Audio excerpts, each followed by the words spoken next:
Dubai ने असली में अब जाके जहर उगला है। यूएई के विदेश मंत्री ने ईरान को आतंकवादी कह दिया है। ये देखिए, ओपनली उस देश ने जिसने सूडान में साबित हुआ है आतंकवाद फैलाया, वहां के आतंकवादी संगठन को खूब पैसा दिया और वहां नरसंहार करवाया, वो खबर आप लोग भूले नहीं होंगे। और ये खुलासा सऊदी अरब ने किया था।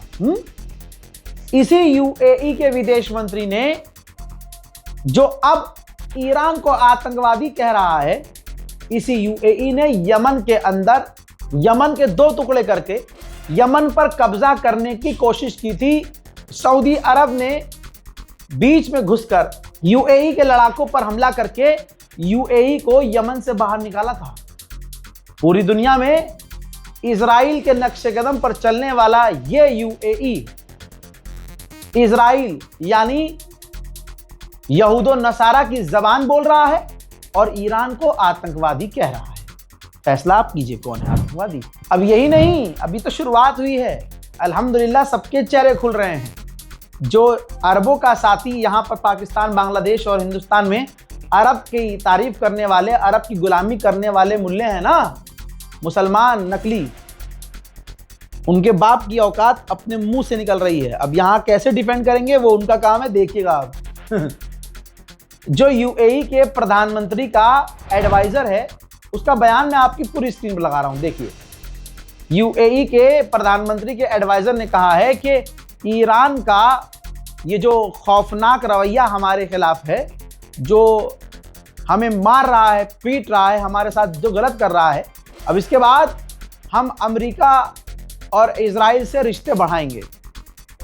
ठीक है, अब ये अमेरिका से मतलब अमेरिका के साथ होने की वजह से, पिटने के बाद, अमेरिका का साथ छोड़ने के बावजूद, अमेरिका का साथ छोड़ने के बजाय ये कह रहे हैं अब हम खुलकर, क्योंकि अब मौका मिल गया है ना इन्हें, अब असलियत इनकी खुल के आएगी। अब ये खुलकर यहूदियों के साथ होंगे, खुलकर अमेरिका के साथ होंगे।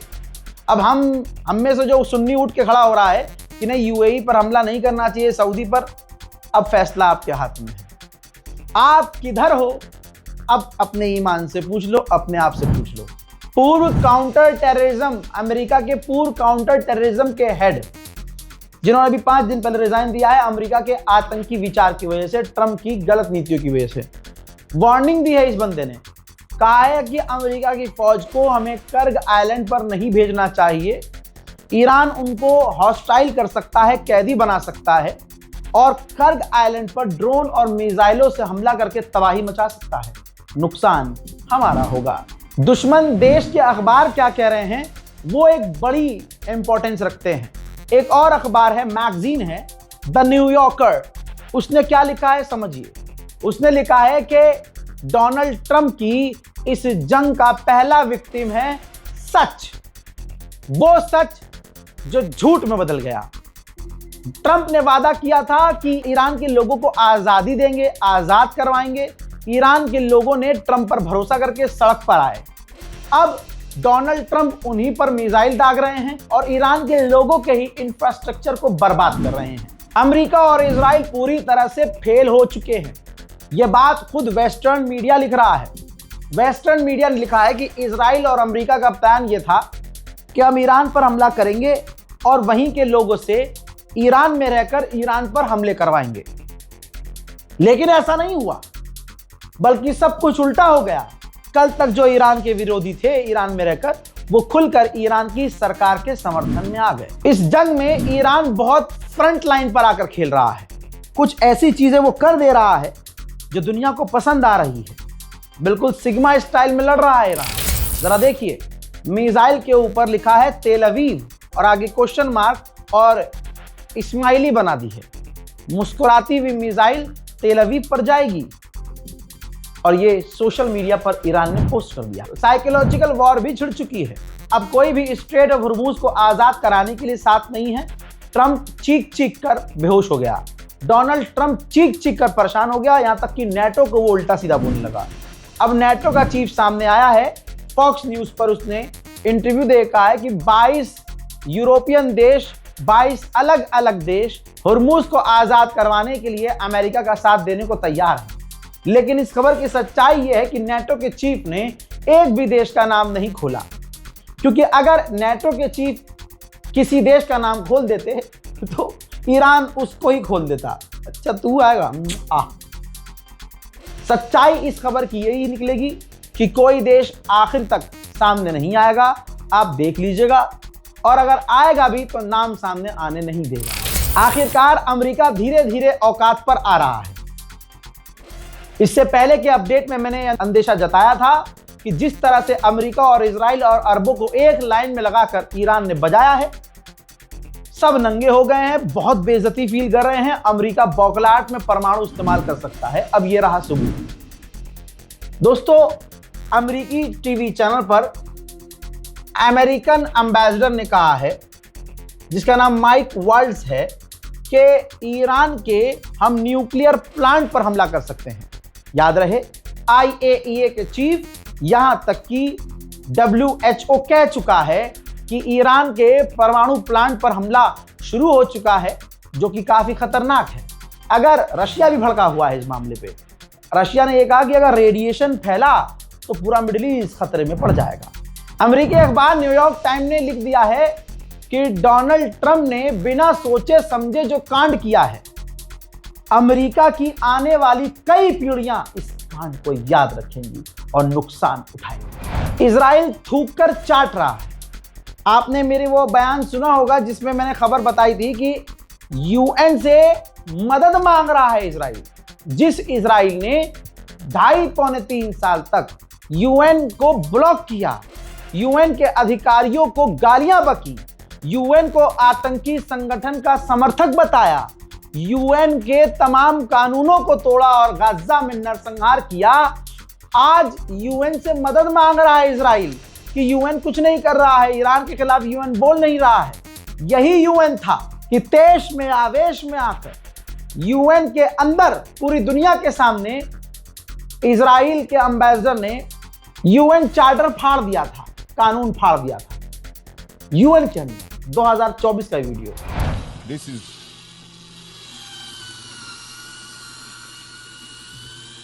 you are shredding the UN Charter with your own hands. Yes, that's what you're doing. Shredding the UN Charter. Shame on you. Thank you, Mr. President. देख लिया। और आज यही सुअर की नस्लें UN से भीख मांग रही है कि भैया बहुत छेद दिया है, ईरान ने हमें कुछ तो बोलो, हमें तो बचाओ। UN को भी अपने ऊपर हुए जुल्म जो अमेरिका और इजराइल के द्वारा किए गए हैं याद रखना चाहिए। जो बहुत सुन्नियत का झंडा लेकर उछल रहे हैं, जिनके बाप दादाओं ने फिलिस्तीन के लिए कभी कुछ नहीं बोला, न किया, न बोला न किया। फिर से कह रहा हूं, जिनके बाप दादाओं ने न बोला फिलिस्तीन के लिए न किया। ये भारत में वो मुसलमान अब झंडा उठा रहे हैं, सुन्नी तो शियों ने हमारे साथ ये किया। अरे फिलिस्तीन के लिए जितनी कुर्बानियां ईरान ने दी हैं, तुम्हारी 7 पीढ़ियां गुजर गई होंगी, नहीं दी है कुर्बानी तुम्हारे बाप ने। तुम्हारा सारा अरब खामोश है। यह पहली ईद गुजरी है जिस ईद में बैतुल मुकद्दस मस्जिद अल अक्सा बंद रही है। बताओ तुमने क्या किया? तुम तो 3 दिन लगातार ईद मना रहे हो भैया। तुम्हारी क्या औकात? तुम्हारी औकात ही नहीं है बोलने पर। तुम्हारी औकात ही नहीं है कि तुम फिलिस्तीन का नाम भी लो। IRGC के कमांडर ने यही कहा कि फिलिस्तीन का मुद्दा सिर्फ हमारे लिए नहीं है, फिलिस्तीन का मुद्दा हर मुसलमान के लिए है। ईरान को ये गाली बक रहे हैं, ईरान को उल्टा सीधा कह रहे हैं कुछ मुसलमान, लेकिन वो ईरान उन सबका नाम ले रहा है कि सब मुसलमानों के लिए फिलिस्तीन मुद्दा है। हर मुसलमान के सीने में फिलिस्तीन बसता है। अल्लाह अकबर। अब आंख नहीं खोलोगे तो कब खोलोगे भाई? कब खोलोगे? ये वही मुसलमान है, यकीन कीजिए, जो आज ये सब कुछ आंखों से देखकर ईरान के खिलाफ जहर उगल रहे हैं और अभी भी शिया सुन्नी कर रहे हैं। ये वही मुसलमान हैं जो नाम के मुसलमान थे और रसूल खुदा को भी तारीख में धोखा दे रहे थे, जो नाम के मुसलमान थे और जब वक्त पड़ता था तो हुजूर पाक सल्लल्लाहु अलैहि वसल्लम को अकेला छोड़कर भाग जाया करते थे और बीवियों की चादर में घुस जाया करते थे। याद रखना तुम वो हो। दोस्तों, बैठकर घर में कुछ भी बोल देना आसान है, लेकिन जो करने वाला होता है ना, वो करता रहता है। ईमान ईमान की बात है। 21-22 दिन से जंग चल रही है। आपको क्या लगा रजा गराफी गाजा को भूल गया? जब मैंने अपना चैनल शुरू किया था ना, तो जो शुरू से देखते हैं वो गवाही दे देंगे कमेंट में। मैंने कहा था खुदा की कसम, मेरी पहली वीडियो फिलिस्तीन के लिए है, आखिरी वीडियो तक मैं फिलिस्तीन के लिए बोलूंगा। चैनल डिलीट हुआ, चैनल ब्लॉक हुआ, चैनल हैक हुआ, दोबारा चैनल बनाना पड़ा। तुम्हारे इस नौकर ने, तुम्हारे इस छोटे भाई ने फिलिस्तीन की हर दिन अपडेट दी है, हर दिन एक रिपोर्ट। बताओ कोई है यूट्यूबर, मैं किसी का नाम नहीं ले रहा हूं, सब मेरे भाई हैं, लेकिन मैं सवाल कर रहा हूं, मेरा हक है। बताओ कोई ऐसा यूट्यूबर है जिसने हर दिन 365 दिन हर दिन फिलिस्तीन के लिए कोई वीडियो दिया हो? 20-20 मिनट का अपडेट, 15-15 मिनट का अपडेट, एक दिन में 4-4 फिलिस्तीन पर, गज्जा पर अपडेट देने वाला सिर्फ यहां मैं खड़ा था। क्यों? दूसरे यूट्यूबर जो बड़े समझे बोलना नहीं चाहता, क्योंकि मैं विवाद नहीं चाहता। वो मुझसे पूछते थे, रजा भाई फिलिस्तीन पर बोल के क्या फायदा? क्योंकि इसमें कंटेंट ही ऐसा होता है कि पैसा तो आता ही नहीं है, $1 लग जाता है, ऐड नहीं चलती है, पैसा नहीं बनता, मोनेटाइज नहीं होता। तो उनको मैंने यही कहा था कि हर काम पैसे के लिए थोड़ी होता है, कुछ कवर के लिए भी तो होता है। भैया मेरे गुनाह मैं जानता हूं ज्यादा है, तो मैं अपनी कबर में कुछ अच्छे काम भी लेकर जाना चाहता हूं। अल्लाह ने मेरा हाथ थामा है, इस गले को, इस आवाज को लोगों के दिलों में उतारा है, तो भाई मैं अपना काम तो करूंगा। मैं नहीं चाहता कि अल्लाह मेरा हाथ छोड़ दे। भाई आप बोलते रहिए, किसी की आलोचना करना बहुत आसान है। लेटे लेटे शलवार में हाथ डाले, खुजाते खुजाते जाएंगे, एक हाथ से कमेंट कर देना रजा गराफी को उल्टा सीधा बोलना आसान है भाई साहब। जो दिखता है उससे ज्यादा कुछ हो भी सकता है। देख लो, ध्यान से देखिएगा। आप लोगों को मैं यकीन दिलाता हूं, मैं गाजा के लिए बोलूं ना बोलूं, लेकिन एक मदद का हाथ आपने मेरे जरिए वहां तक पहुंचाया है ना, तो वह हाथ चलता रहेगा। ईद वाले दिन टीम रजा गराफी ने ईद नहीं मनाई है, अल्लाह गवाह है, आंख मेरी नम थी ईद वाले दिन भी। हर चीज यूट्यूब पर बोली नहीं जा सकती, हर इमोशन यूट्यूब पर दिखाया नहीं जा सकता, क्योंकि कहने वाले इतने भी सुअर हैं कि कह देते हैं ये एक्टिंग है, ये ड्रामा है। जाहिर सी बात है, जिनके इमोशन खुद ड्रामा होते हैं वो दूसरों को भी और दूसरे के इमोशन को भी ड्रामा समझते हैं। हमने सोचा इस ईद पर कि गाजा के बच्चों के लिए क्या करें। जब 20 दिन की जंग में रजा गराफी की टीम, मेरी टीम, मैं खुद मेंटली डिस्टर्ब हो गया।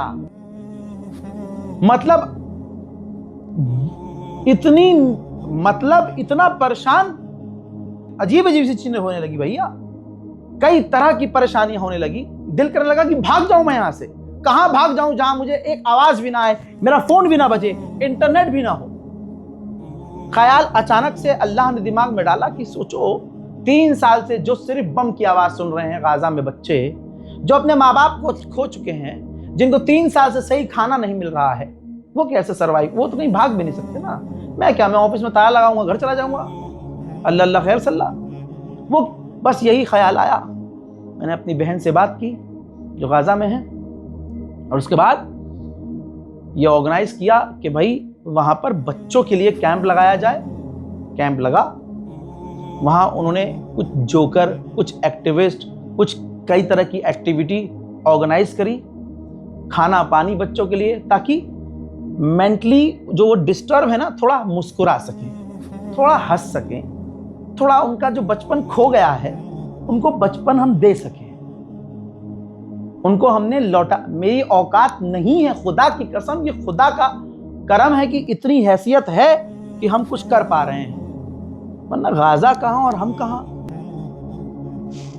तो जो चीज हम कर पाए ईद के दिन हमने वहां किया।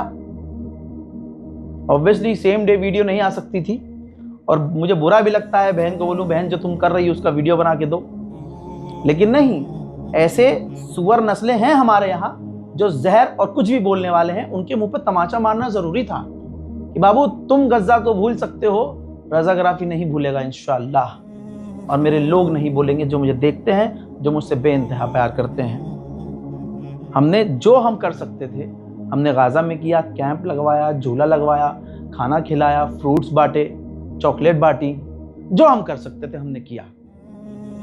लिहाजा मैं चाहने वालों को, मुझ पर यकीन रखने वालों को एक बार फिर से यकीन दिलाना चाहूँगा, अपना वादा दोहराना चाहूँगा कि किसी वजह से अगर गाज़ा और फ़िलिस्तीन के अपडेट हम नहीं दे पा रहे हैं तो ये ना सोचिएगा कि रज़ा गराफी या आपका ये भाई, आपका ये नौकर फ़िलिस्तीन और गाज़ा को भूल गया।